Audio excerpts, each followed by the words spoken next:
حملة من العراق ذهبت للعمرة، من ضمن هذه الحملة امرأة ومعها ولدها المعاق، فينقل صاحب الحملة نص الحملة طبت ويا الجناين. يقول فهاي المرأة ما قدرت، انهضمت. يقول صاحت الشرطي، اكو شرطة هناك بالمقبرة هنود وباكستان يعني. يقول صاحته قالت له هاك هذا البطل مال مي، يقولوا خلت له وياه فلوس. قال لها يا قبر، قالت له ذاك القبر قبر ام البنين. قام يفرغ بالمي، هو يفرغ بالمي، هي تقولها يا ام البنين هذا المي جبته لك من كربلاء.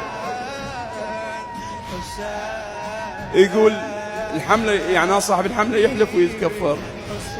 يقول سمعنا أنين من القبر وكأنها تنادي وولدا وعباسا.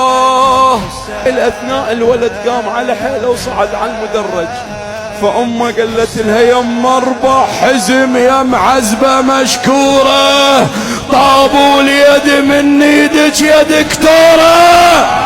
صورة بيتنا القبر جل هذا اليوم تنطم راد، قامت حتى بالصورة